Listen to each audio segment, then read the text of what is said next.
Welcome everyone through all time and space to an all-new episode of Weebs on the Weekends, a podcast where we break down the anime news highlights of the week and give a retrospective look at an anime that premiered 10 years ago. Today's episode, we'll be talking about the 2013 anime Log Horizon. My name is Jay Johnson, a part-time weeb and full-time English language sensei. And with me today is our returning special guest, our most returning special guest, Alonzo. How you doing today? I'm doing good. Thanks for having me. Yeah, of course. You're always welcome back on to talk about anime and things that you're passionate about, which Log Horizon was your pick. I was not thinking about it as a staple of 2013 animes, but why this anime specifically? Because it caught me by surprise. So, okay, for all the listeners, I straight up 4 months ago called out Jay, was like, hey, look, if you're going to do an episode on Log Horizon, I need to be on it. Please. I want to talk about it because I feel as though you guys will not do it justice because y'all don't play MMOs. And he was like, what do you mean? Like, you just won't, period. And they won't. They wouldn't have, right? This show is the reason why I started playing Final Fantasy XIV and had been playing for 10 years. This show's the reason why I got back into MMOs, and it awoke something in me that I loved about MMOs. So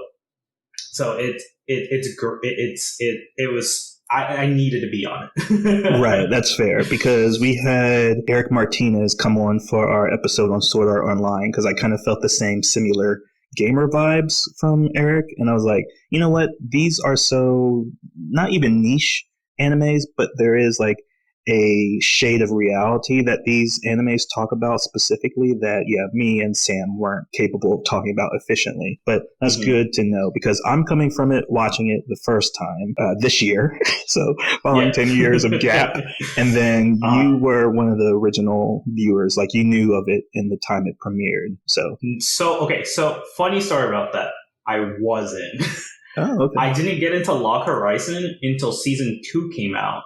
And I heard about it, ended up watching it because I specifically remember a scene that doesn't actually even happen until season 2, and that scene being the thing that finally like pushed me over the edge to start Final Fantasy. And then I checked when Final Fantasy XIV Heaven's Ward came out, and it lines up right about season 2 coming out, more so than season 1. And I was like, that means I must have actually not even watched Log Horizon until season 2 had actually come out. Because I don't remember waiting for season 2 at all. Got you. And funny enough, my only background with Log Horizon before this was the abridged series done by, I believe it was Fat Dog. Yeah, Fat Dog with a PH Studios. Mm-hmm. And I knew of this series through the abridged version first. So I was going into this watching like, I wonder what the difference is. And if I prefer the abridged over the original property, where I like prefer SAO abridged over the original, same thing as with Dragon Ball Z abridged over the original Dragon Ball Z. So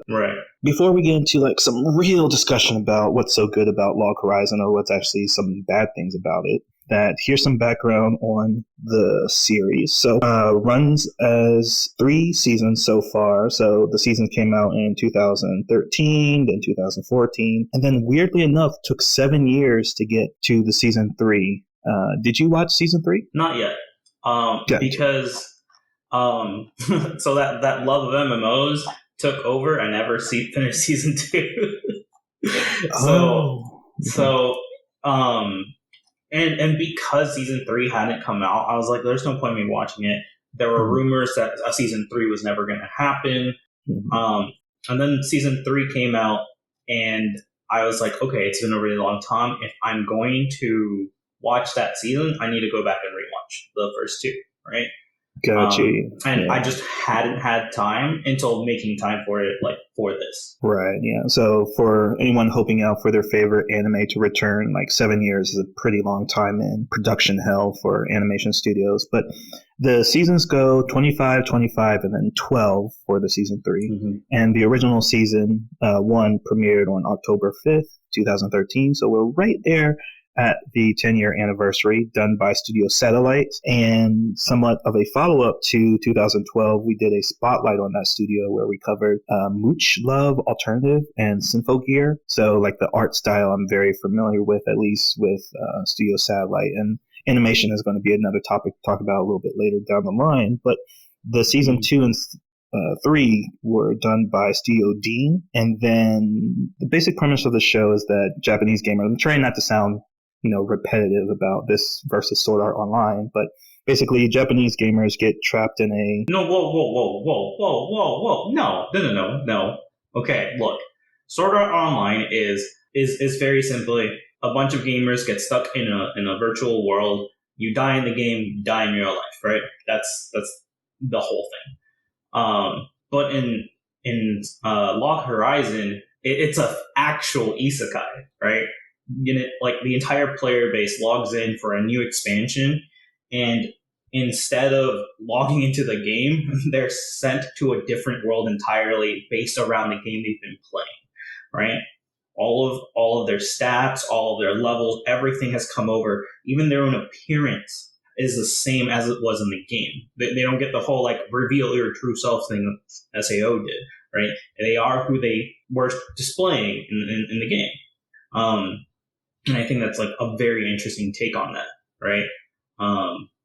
Because and maybe this is moving too fast into the whole thing, but one of the main characters has to use a like transmog potion to change the way that she looks, because she used to play a male character and she's female and she was not cool with that, which opens up a lot of questions about the whole world and like people. Very true, because there's subtlety to this, and again, why I'm trying not to equate the two too much, but there is at least at the time, and as I look through like chat boards and commentary and critiques of this, is like, if you aren't so enraptured in the subtleties and nuances of the series, then you're just going to say, oh, Log Horizon is just a clone of SAO, which is a ridiculous thing to say once you actually watch the series. But that was a lot of the, I guess, nomenclature or verbiage around Horizon, since it came out the year after Sword Art Online. And maybe to talk a little bit about the impact of Sword Art Online as a classic, which I think there is like some discussion to have if you call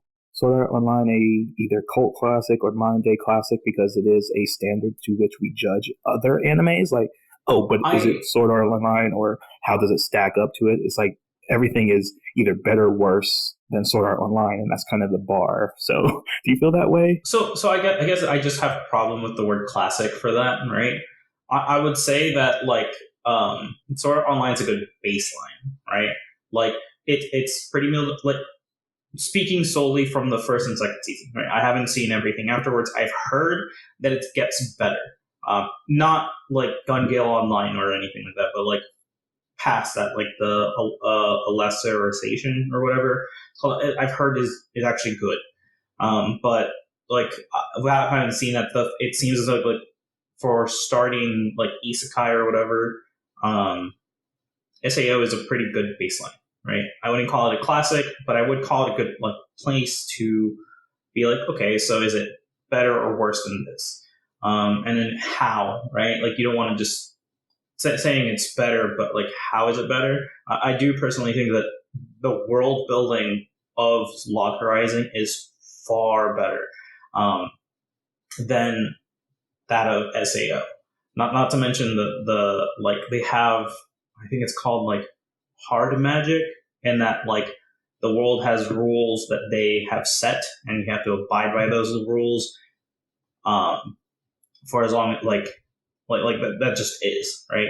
It's not like, oh look, I trained my deck so much that now I have dual wielding and no one can have it, right? A rule that applies for one applies for all, with conditions, right?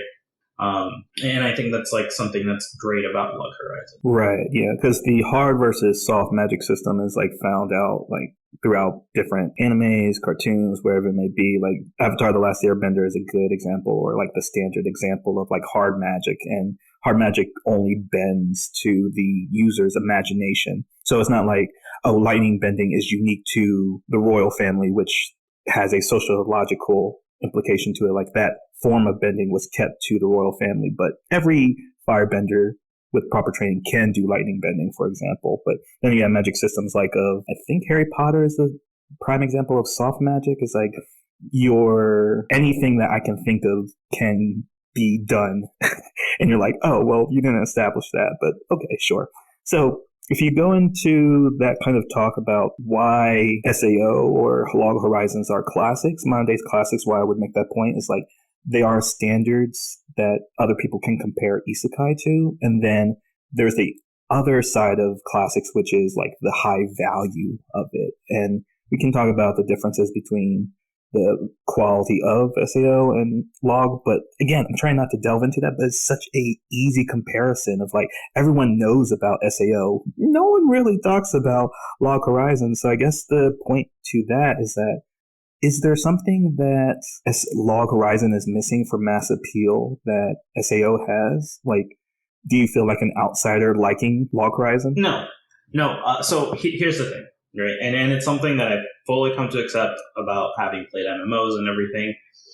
It's a niche. It's a niche show for a niche audience. It just is. It will never have mass appeal because it is an anime for MMO players, right?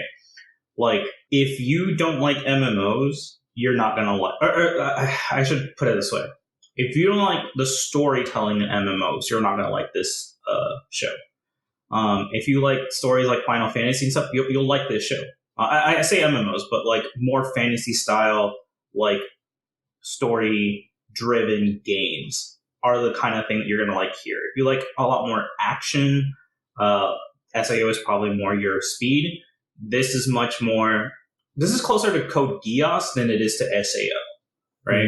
Mm-hmm. There's a lot of politics. There's a lot a lot more depth to it, and it's a lot less about the actual combat, and a lot more about the social like dynamics between different groups, right? It does go into this area. Like we can talk about episode breakdown, but it was like I watched episodes 8 and 9 specifically because that gets into like the Star Wars critique of trade agreements, and I was like, wow, I feel like I need to take notes, even though it's not that terrible. It's like, oh, they've slowed down the pace. They do have like the side storyline with all the lower level characters like learning how to participate and survive in the world, but most of those 2 episodes are just trade agreements and understanding economics and how are policies made, like how does governance work. So you have like a lot of categories of isekai or types of isekais, and this falls into, I think the quote unquote group name is like management isekai, where you're farming, you're managing skills, you're building yourself in the world, you're not the superhero, you're not the shonen protagonist, you're just a guy trying to do accounting, essentially. And it's really endearing from this kind of standpoint because they spend those 2 episodes not trying to jam-pack the complexities of a world into 1 episode or to 10 minutes or half an episode, but they're like, oh, let's give people time to breathe so when you move forward, you have a good grasp of the world. And that's what you said earlier about the complexity of it. It's like, they make you understand that the world is complex. It's not simple. I can't just dual wield my sword to this world. I have to talk to people. I have to negotiate. So it's really endearing in that way. So like the interesting thing about, like you mentioned, those 2 episodes in particular that were just these trade agreements that were made between them, right? Or like between some groups, is that they've actually, and this is the thing that I've liked so much about Log Horizon, is that they kind of drip feed you all this information throughout the show. Right, we build up to episodes 8 and 9, right, by slowly in the background, just things that the main character notices that are going on, kind of secondary to what he's currently doing. Right, he mentioned how like there was a problem with people not having anything to do and people getting bored, and then the kid, like, I wonder where those kids that I met, like, before the expansion went live went, like, they just drip feed you little plot lines that are eventually going to pay off. And the whole thing about the main character, Jiro, is that he is a tactician, right? That's his whole thing. And so what better way to show a tactician's, ability than trade agreements, and I think calling them trade agreements is a little not disingenuous, but like it kind of dismisses what he did, which was he grabbed them by the balls and told them, play nice or you will die. Yeah, so I like the moniker that he has revealed a later bit. I think it's actually in one of those episodes that he's called the villain in the glasses, because like what you said about the comparison between Lelouch and Code Geass is that's true, is that we don't really get in standard isekais, like the generic isekais, like a protagonist that is smarter than the audience.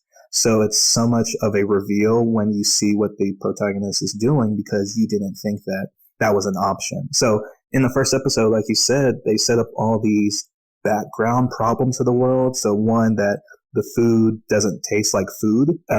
There's no fast travel system anymore. And I think the other one was that it's an expansion pack. So the world is unknown to players that know the world. So we get a little bit more fleshed out about what that means of like new monsters, new items, blah, blah, blah. And again, that builds on the idea of what expansion packs do inside of game mechanics. It's like it refreshes the world essentially. So even though there is a resurrection system, the world is still dangerous because there's this unknown element and you still have to explore. So going off of all those positives, and there's way more positives to talk about this series, but for the MAL rating is rated at a 7.92 with a popularity rank of 726. Do you think that's a underestimation of it, an overestimation, or like a proper estimation of it? Like I said, this is a niche show for a niche group of people. It's not ever going to be super popular among the masses.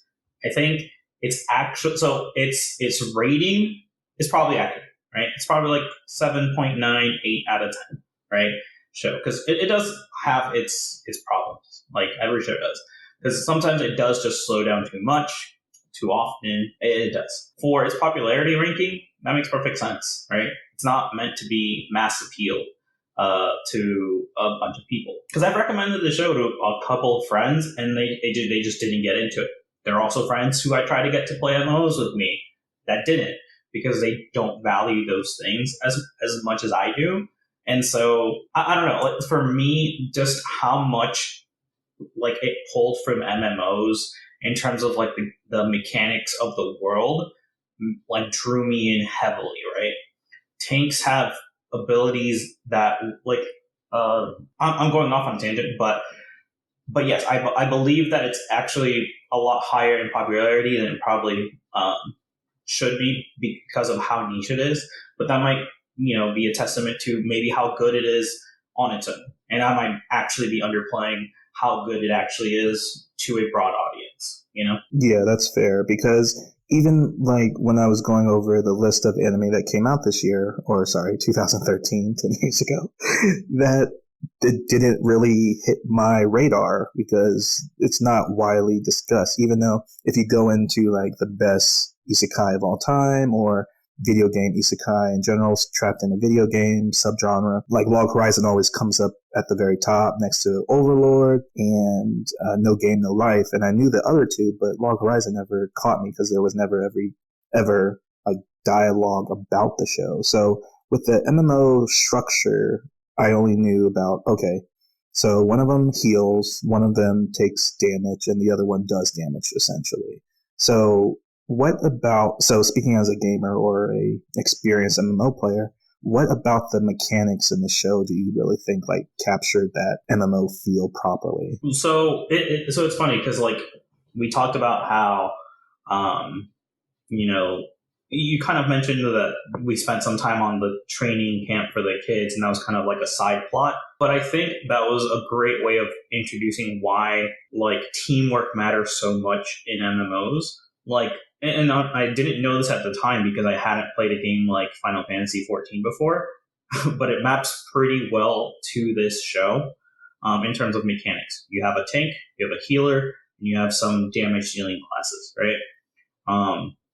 In every party. And if your party isn't working together, outside of the fact that maybe one of your damage dealers is just so over leveled to the dungeon that you're in, you're not going to make it through, right? Like you are going to wipe, you're going to die, you're going to restart, go again. You need to work as a team in order to succeed. And I think that's because I also play League of Legends, and that game is exactly the same way, right? You have to work together or you're gonna lose, but no one ever does. Right, for sure, because it's like kind of a, I don't know if pillory is the right word, but essentially it's a pillar system where if one pillar falls, you all fall. Or dominoes. I guess a domino effect. There we go. Okay. It's very snowbally, right? It's very much like if one thing goes wrong, you can just start going off the rails and then everything's gone. In MMO, it's a lot less so because you do get to retry. You're playing against not other players, but generally, just the game, right? And because it's also like speaking specifically about Final Fantasy 14, a lot of the fights are very choreographed. You learn it as you go, right? This happens in season 2 more so, but they do go into a raid, and the breakdown of that works just like it does in just about any MMO I can think of, right? Mm-hmm. Which is the thing that finally like pushed me over the edge, and I was like, okay, I want to play an MMO again. Was the season 2 like raid battles, but for this it was again just that whole like teamwork thing of like have the tank draw aggro, right?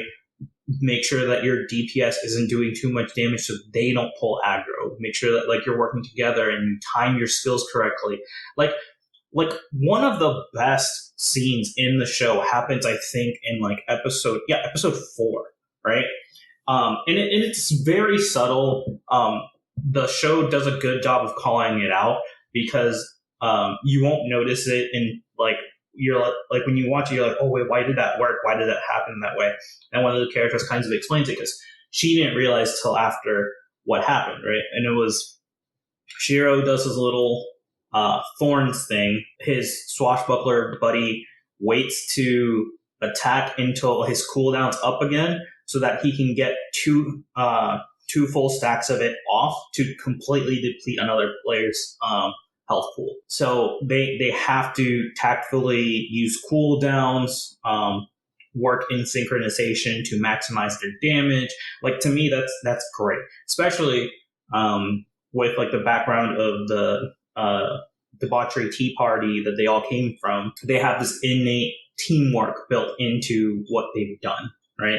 And it's everyone else kind of learning how to work as well together as this group does, and that to me, like that degree of necessity for teamwork, I think is what like drew me in a lot more, like up until like the raid part, right? The idea that knowledge is power, I think, is like the subversion to what other isekais kind of strive for. Is that power is power in the other versions, but with Shiro being a tactician or a strategist, like he's the ultimate player because one, he has this compassion for others, but he has this, I guess, social anxiety with dealing with people as well, which again kind of maybe hits home with a lot of gamers, and that mentality of you join with guilds because either you're looking for friends or you're looking for companionship. But the thing that you said about the leveling system is like you want to be around people of equivalent levels so you're not the weak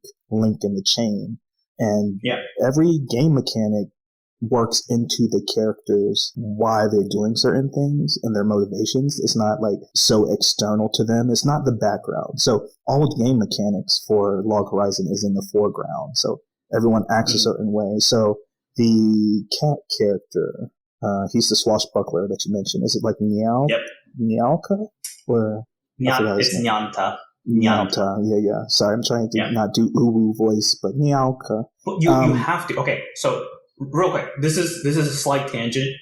If you're gonna watch this, watch Japanese dub. Don't watch the English dub, because whoever that voice actor is, sexy ass voice, great voice, not for that character.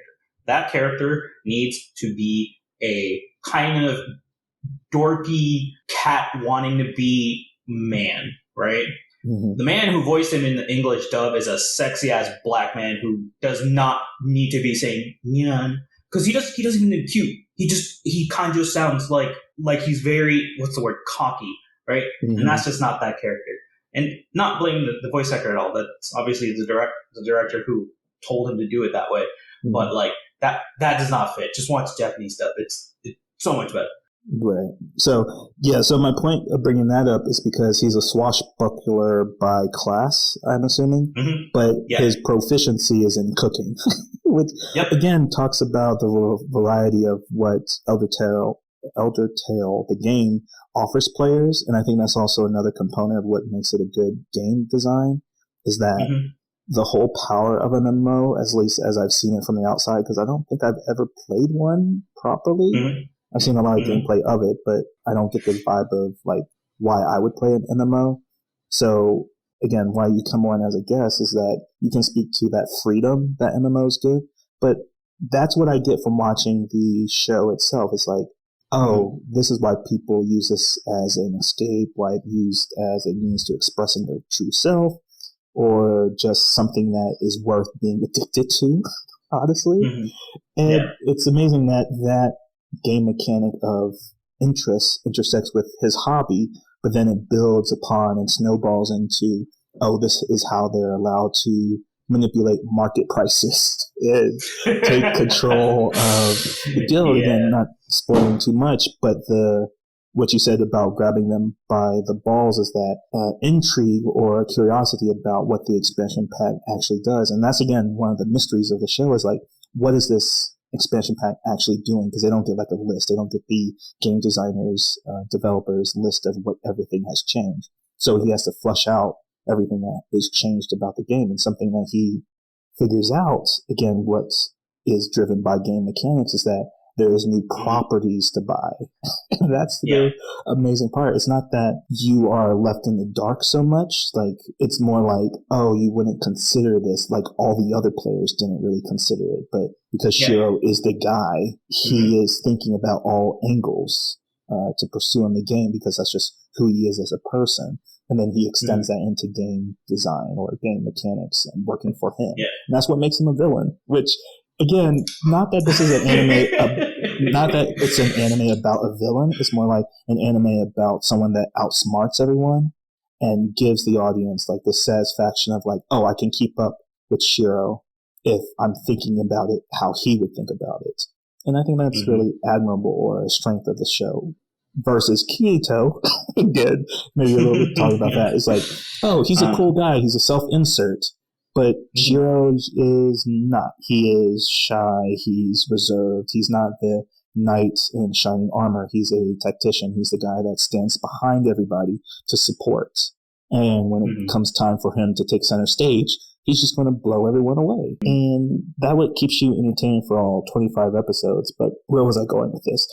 I was just kind of tangenting into the thought of what else about at least the 25 episodes is like really MMO centric that makes it so niche for you. So, funnily enough, it was the I want people to watch this, and I want people to have the same reaction. There's something that happens with one of the mechanics of the world that they realize that because this is not the game, right? It's a world based on the game, and they are their characters from the game, but and they have access to their UIs, their health bars, everything. They have access to all of that, right? They can't log out because they're in a different world. They have access to their friends list, which is a way for them to communicate with others like across vast distances. However, the whole thing with the food. The food tastes like nothing. It tastes very bland. The only things that have flavor are ingredients. And whenever they go to cook something, so you just you just click on the menu and make your food, has no taste, right? And there's something big that happens with that. And the way that they handled that was fucking brilliant. Like, there are so many things in their world that people don't think about as like, well, why would anyone level that class up, right? I literally know people who in Final Fantasy 14 only ever level up their crafter classes because it makes them money. I know people who only ever level up their gatherers, right? Their gathering classes because they just enjoy it. It's fun for them, right? but it gives them access to things that everyone else who doesn't level those things up has access to, right? In a similar way, there's a thing that a certain class, once they level up, can do that no one else can, and it creates an entire market for it, right? And that's just that just happens in MMOs. Like, people will level up these classes that people don't usually care about, but because they introduce something that's really valuable to other players, they will get a market off of it. And I think that's great. You know, MMOs, like, they're mini economies, right? I think there was a college that did a study on, like, that we could study, that said that we could study economics, and they did a study of economics on WoW because of how, like, close to reality those economics are. Obviously, there's the whole, like, there's an infinite amount of gold that you can keep printing into the game, and the idea of inflation happening, all that stuff happens in WoW, right? As the game gets older, more players, there's more gold being infused into the game, prices keep going up, and, you know, like, it's just that they tackle that part of MMOs really well, right? That you have access to a market that you normally wouldn't because of what class you are, right? And sometimes it's just a hobby, and sometimes you hit it big. Like, that's great. Yeah, because they go into, again, why episode 8 and 9 feel so impactful is because they work inside that framework of, what is driving people to do what they do? And even if you go to something, maybe the simplistic version of this is in Minecraft. Like, if you're in a shared Minecraft server, you have people that, I want to collect every type of lumber, or I want to collect all these animals, or why having shared servers with people because they have different goals and they like doing different things. Like, for myself in Minecraft, I'll just spend maybe 5 hours just fishing to fill a chest, and that's what it is. And again, I haven't played RuneScape, but I've heard that's kind of the same sentiment. It's like, I love passing time, and why games can be a escape from reality. I forgot what that psychological examination is. It's basically doing, normal day things in a virtual world, essentially. Oh, you want to wash dishes? Okay. Or you want to be a waitress in a restaurant, run or flip burgers. And they do talk about this a little bit of, like, the guild types. It's like you have warrior guilds, you have crafting guilds, you have trading guilds. Like, you have these guilds that have specializations because they are filled with people that want to do those things. And again, like you're saying, it's driving demand because the supply of it is isolated to certain people. So that's why the stakes of the world. So even though they don't have real death like SAO, they do have to live in the world. And that's kind of the amazing thing. Like, you remove that penalty of death, you still have to live in the world. And it's like dealing with the idea of immortality, essentially. So I don't know how we're going to go into, if we're going to talk about the NPCs and what happens with them, but I think that most important here when talking about Log Horizon, do you think is the pinnacle of anime so far, or do you think it's been surpassed now since it's been 10 years later? Because, like, I'm coming into Log Horizon having seen a whole genre of the trapped in the video game world, or or talking about games in a very either development sense or addiction sense, because I really loved Recovery of an MMO Junkie. Even though I've never played an MMO, I was like, I get this because they're focusing on addiction, or they're focusing on social connections, and that's kind of the heart of that show. But do you think there's another anime that's surpassed Log Horizon, or does Log Horizon does everything perfectly? Well, obviously it doesn't do everything perfectly, but I guess I'll have to watch Recovery of an MMO Junkie, because I didn't know that was a thing. That actually sounds really funny to watch. There hasn't been another anime that's done MMOs as well as Log Horizon, right? Because the game mechanics are so intrinsic to their experience in the world. Like, I don't think, unless you do something very similar to that you can get a better, like, MMO anime, right? Like, in terms strictly of, like, a show that feels like you're going through an MMO with the characters, right? Because like everything else is just so action focused that you lose all the nuance that comes, not nuance, but all the little things that come in MMOs, the things that people care about, the things that people will spend time with, you know? But there's people who fucking finished the entire fishing log in Final Fantasy 14, and that, to me, like, that is the most boring thing to do, but people love that. Yeah, that's me. You know, and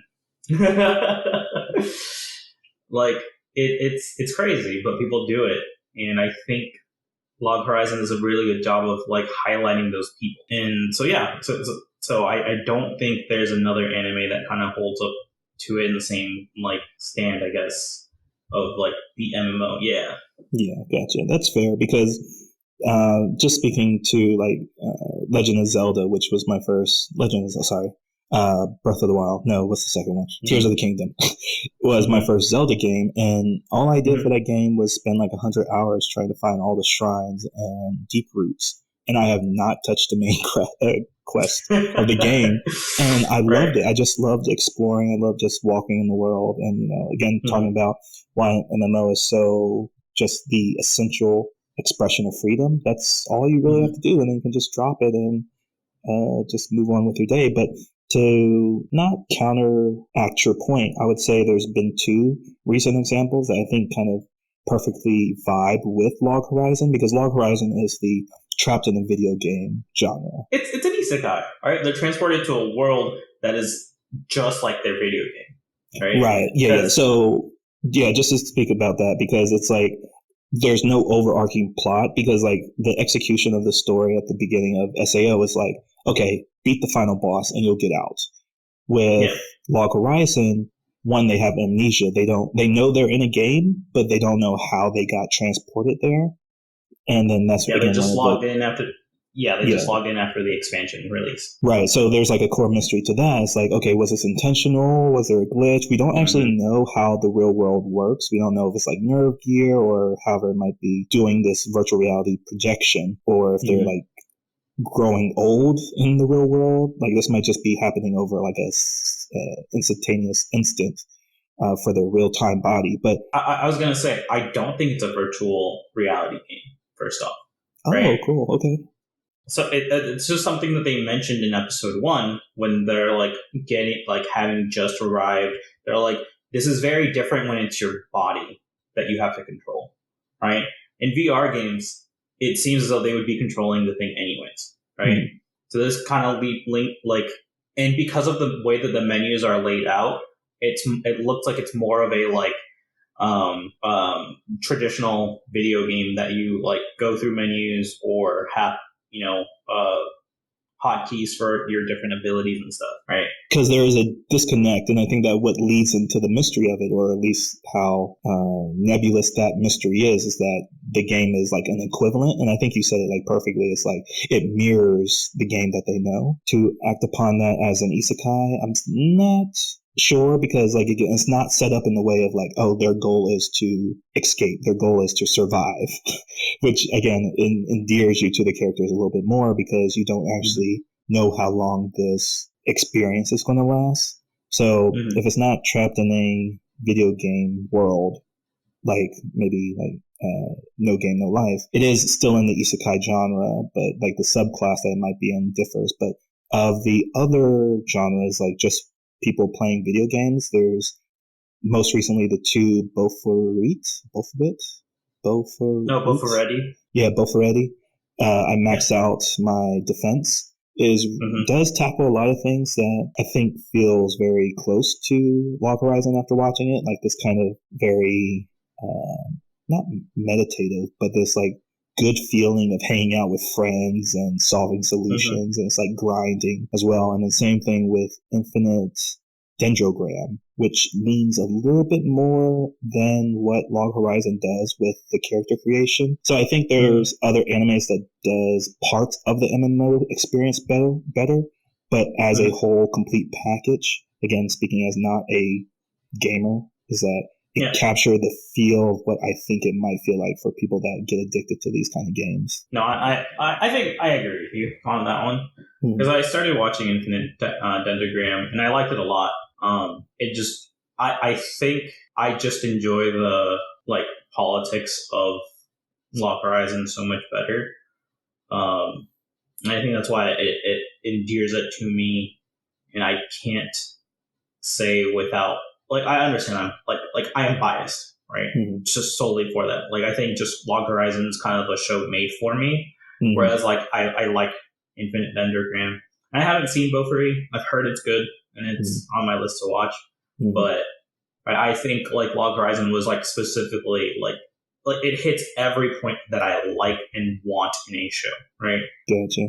Yeah, and it's weird to say this now that I've watched it, but I've gone into thinking from a more critical standpoint of Log Horizon now that it's been 10 years, is that people revisit Log Horizon as like, oh, it's bland, it's generic, and I think that's just been overexposure to the genre, which I don't think is a fair which is a fair analysis of it. It's like you do have to view things in their time period, because you're looking at this is Studio Satellite, and then it moved into Studio Dean, but then you have studios like NAZ or NAZ that did Infinite Detrogram. It's like they didn't start until 2017. Studio Satellite has been doing constant animes for like the past 2 decades. So 200 years. Yeah, so when you have a question like, does this Log Horizon hold up to modern day standard of animes, or has it aged in a way that is noticeable? I don't think so. I think there are like moments that downplay how intense those moments are, because SAO is very fight choreograph centric, while Log Horizon is more focused on the strategy. So like if you were to revisit Log Horizon now, you think, oh, this looks dated. But I don't really see that. Do you see like animation like glitches or techniques that are outdated that looks like of its time? No. If anything, I think that like if this released now, people would be like, oh, the animation is pretty good. And then people would bitch about the CGI saga thing. Right. You know, like that's just what would happen, because like the animation's not like bad, right? It's pretty good, especially consider like you could drop this now and people, it's like, oh, the animation's okay, right? Like it's not great, right? Like they're not going out of their way to like do a Demon Slayer or a Jujutsu Kaisen, but that's not the focus, right? Like the animation is not the biggest focus. It doesn't have to be amazing. It just has to be good enough, right? And it is. Like the art style is actually pretty good. They do a good job of portraying the characters really well. The faces they make sometimes. Friggin' Shiro's dark villain with the glasses moment that he gets every single time that like makes you understand that you like we're seeing this. This is so that you understand how everyone else feels, right? Like the animation's good. It is. Like if anyone says that like, oh, it's lacking, it's like, I mean, compared to what, right? Like compared to Demon Slayer, sure. Compared to Jujutsu Kaisen, sure. Compared to an anime that's not about action, no, it does a good job, if not better, right? Especially in season 2 when they actually get into fights, and then you get to like they get to show off a little bit of that animation, like muscle. Yeah, because like there's some scenes like with the Griffins that come in. I think in episode 2 or 3, it's like, okay, yeah, obviously, but then you have a studio like Go Hands that is trying to like push this technique of CGI integration, but it's like, okay, well, yeah, we're still not 10 years later. We're still doing that terribly well with that. So it's like, yeah, if you drop it now, like you said, like in this 2023, we saw animes like, oh, someone mentioned this. It's like, oh yeah, we've seen 5 animes about silver-haired twinks. And I'm like, yeah, if you drop it inside a year of anime, it still holds up to at least the standard of like, oh, this looks good enough, because a lot of studios have, funneled or they have streamlined their production process. It's like no one's doing Demon Slayer. Like Ufotable does Demon Slayer, but everyone can't do that because it's an expensive process. And we haven't terribly we've made that the standard more quickly now that we're 10 years down the line. But yeah, I'm just surprised that I didn't notice anything of like made it feel aged at all. So I was like, oh, this is pleasant. I could still recommend this to people. I was just saying, it's kind of like Samurai Champloo, right? Mm-hmm. Although again, just a more action like based anime, Mm-hmm. but the animation in that show is phenomenal, right? That show has aged really well. You could drop it now and people would be clamoring about how good its animation is. Because I think people are just so, when they say animation, what they actually mean is art style, right? Mm-hmm. Because anime art style has changed a lot in the last 30 years, more so than it has in the last 20 years, right? Even more so than like anime from 10 years ago looks around the same as it did 20 years ago, right? Anime from 2001, okay, 20 years ago may have actually been too far, but like something from 20 years ago looks a little dated, right? Because like typically the colors are a lot more washed out. The faces are less, how do I put this? They're less expressive. They're very like OG anime faces, right? Whereas like in the last 10 years or probably 15 years, we've evolved to a more like a softer face for anime characters, right? That makes it so that it doesn't look super old. And it won't look super old until we evolve that art style further, right? Because specific anime have very distinct art styles, but most anime falls into this like kind of gelled idea of what an anime character should look like, and they all kind of look the same now, right? But 20 years ago, that same truth for all those characters to kind of look the same is what makes them look dated, is that they no longer look like what we currently are working with. And because what we're working with now is kind of what we were working on 10 years ago, that's what makes it not feel dated, right? The art style is very similar to what we're doing now. Because even if you want to use like an in case with the same studio, just look at Studio Peridot with Bleach. So you look at its new art style or animation style versus how it was originally portrayed. Same thing with Naruto and Boruto, if you want to. Well, actually, that's actually a bad example because Boruto is not a high quality production show, but when you were leaving Shippuden, then you have a little bit more higher quality, which is a little sad. And then you can look at like smaller cases of like what studios are doing with animes like Megalobox, that they've kind of tackled this animation style and understanding of frame rates and choreography of direction, that you can make something look old without doing the same techniques that made like Cowboy Bebop or Vampire D, like those old shows look the way that were because they were limited by the animation. But that doesn't make them old. That doesn't make them outdated, or they're just mismatched from our modern sensibilities of what animation should look like. So to get away from anime quality, I would say, okay, cool, with Log Horizon. Then you can go into talking about, I think another point about Log Horizon, I think that is the strength of the show, is the background characters or the secondary characters. Because, oh my God, I had to keep a list of characters who are so three-dimensional in their personalities as well as their screen time. Because, again, I keep coming back to Sword Art Online. It's like everyone is in service. You have Kirito. Everything in Log Horizon is in service of the characters themselves.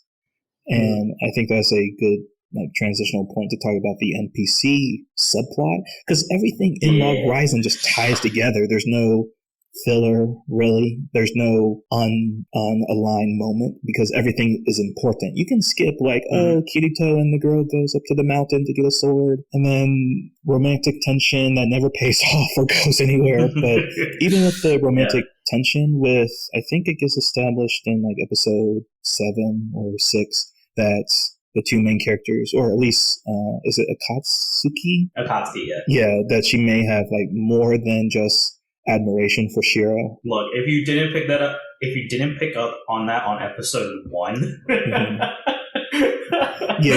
just again, like just making it like more clear to the audience. Like there's always Mhm. subtext, but yeah, Yeah. same thing as with I'm not sure about this, but the little girl with the cat dude as well might be a romantic pairing. But Okay, let's clear that one up.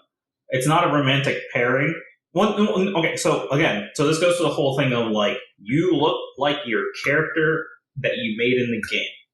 They even make this point from one of the other characters, like, you literally can't know how old anyone is because they look like their character, right? So if you made yourself look like a little kid in the game, you look like a little kid. Doesn't matter how old you actually were. So you gotta be, don't be weird. Is all I'm saying. yeah, for sure, because Akatsuki is like a lolly. She like her character is a lolly, but Yeah. I think in the course we learn that she's like 20 years old essentially. So the comparative age of Shiro. 22. Like Okay. both Shiro and Akatsuki are 22 because they said that they're about to graduate from college. Gotcha. Okay. Yeah. So it's like, But okay, you don't get these creepy vibes that, again, yeah, a little bit, SEO a little bit leans into about that yeah. perversion. And again, something to talk about, what surprised me about the actual proper series is that in the abridged, all the perversion is taken out of the tank character now. Oh yeah. And I was like, oh, Natsugo. yeah, Nasaogu. And Natsugo. yeah, and I was like, oh, Yeah. I see why they took that out because he's Yeah. less endearing. It's like, okay, cool. The pervy character is like still here in some kind of aspects to typical anime, but it's not too terrible in the same way as like Sanji's not Sanji from One Piece is not too terrible. So it's like those small changes were endearing. Yeah. Like it feels as though Natsugu is not super pervy. He just brings up like, he's like, I like boobs. And before he even gets a chance to say that, Akatsuki kicks him. And he makes it's a running gag, right? It's like he starts talking about like boobs or something, and before he even gets to finish the word boobs, like he gets the B out, and Akatsuki like kicks him away. It's like, and asks, my lord, can I kick this man in the face? Like, you have to ask before you actually do it. But she never asks. She never asks before doing it. She always does, and then asks for permission. It's a running gag. It's funny, and you again. It was the thing of like the quote unquote background characters, right? Like how well developed they are. You never get the feeling that not what is his name? Because now I'm messing it up. Yeah. But it's short for now. I mean, his first 3 letters is now, so I'll just call him now. But yeah, that's fair. So now never feels like a creepy character. He's a little, pervy, but it's never creepy pervy, if that makes sense. It's like that friend who's always making, like inappropriate jokes. Like, dude, come on. You can tell that they're harmless, right? They're not a problem. Yeah, I mean, that kind of leans into, again, I think it just, everything comes back to game dynamics just because you wouldn't be friends with a terrible person. like that's the kind of thing about, some of those perfect characters in other animes. It's like no reasonable person, if you weren't already a terrible person, would be friends with a terrible person. So like even speaking to why now is in Shiro's life and why, he was a part of the debauchery tea party is that, he's a good guy essentially, but he's a Discord bro. I don't even know how you would put it, but like he is a good person. And that just speaks to like, certain particulars of certain people, or that, your friend group is a whole cast of characters because, Akatsuki is basically role playing because like you said, like she calls him my lord. While Shiro's like five-heading certain things, and then now it's just who he is, and he's not trying to script himself behind a character. Like, oh yeah, the guy is he's obsessed with boobs. Like, okay, who isn't? But it's again those personality tics or quirks that make you feel enamored with all the characters, and that goes for every single character. Everyone has a personality, they have a flaw, they have a strength, they have some interest that they express through conversation, and like they have wants and needs. It's like everyone feels fleshed out, and then that expands out into the NPCs. Like, again, I don't think they talk about what happens when can players kill NPCs I actually don't know Yes, that. they can. Okay. Yeah, Yeah. it's something that comes up, right? It's that like we can respawn, but once the NPCs in the game stop being actual NPCs, but they've always been called the people of the land because they can live off the land. And once a person of the land dies, they just stay dead. There's no respawning for them. But in the game, they could never attack them before. They didn't die. They were invulnerable, etc. But now that they're here in this world, those people can die, and they're not NPCs anymore. They don't have predetermined dialogue. They don't have like a quest that they can give you. They're just people, and they have to come to terms with the fact that they exist in the same world, and like there is a storyline or a story arc where they're like, well, they're more than just NPCs. They're not NPCs, right? We have to stop treating them like they're NPCs. They're not. They have, they have lives. They have stories. They have a past.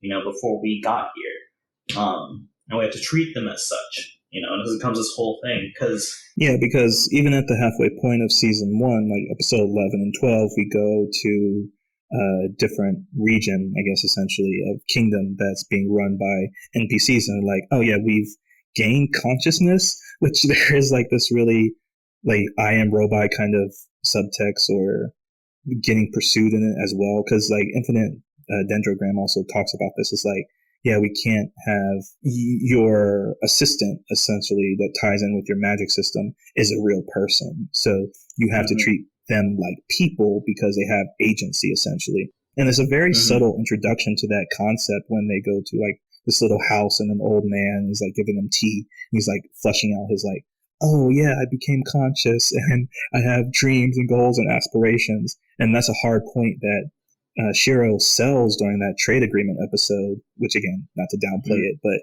the like, oh yeah, this is an absolute, it's like no NPC killing because now we're actually killing people essentially, and we can't let that happen at all. So again, something to, I keep using the word endearing because that's how I felt after finishing the 25 episodes. I was like, how is no one enamored with this? Why isn't this more widely talked about? But to kind of wrap up the conversation, that obviously it's a recommendation from both of us, and maybe a specific case. It's like, oh, maybe if you have a equivalent like. So I think that's a good place to segue into. Like, do you feel like other animes, like if a anime tackles this topic, you would also like Log Horizon? Do any of those come to mind? Yeah, if you like Code Geass, I think you'd like this show. Oh, okay, perfect. Okay, Code Geass. Yeah. Okay, cool.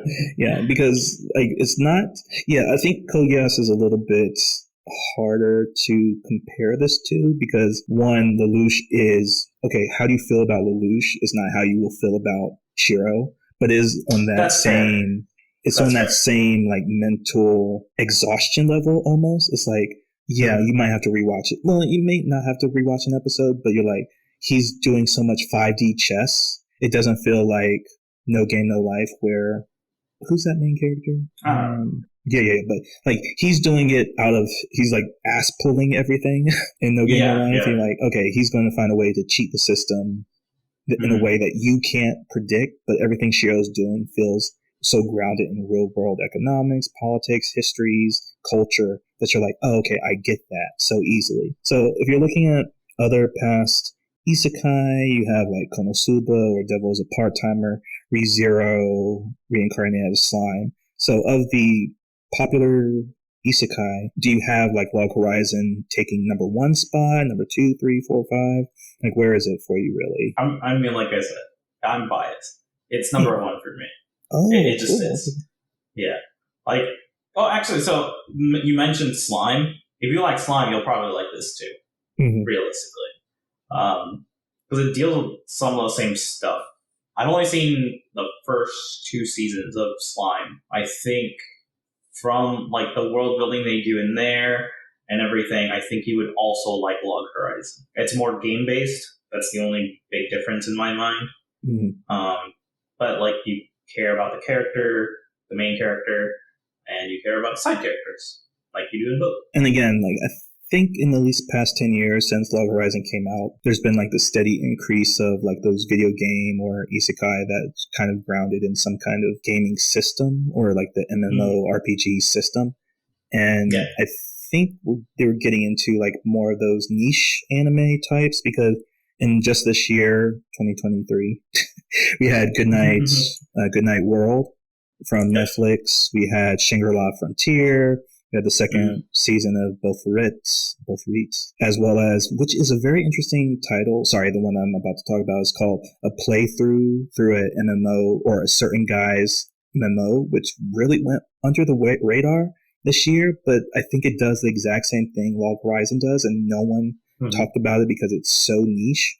So there is a pattern to what is like mass appeal and what is more acceptable to mainstream audiences, but it does seem like at least these kind of animes that have this focus on gaming culture, maybe it's King's Avatar, maybe it's There's No Girls Online, or even if you want to go into the I'm trapped in a dating sim kind of anime that kind of reared its head up in these past couple of years. I think we've had 13 in the last 2 years.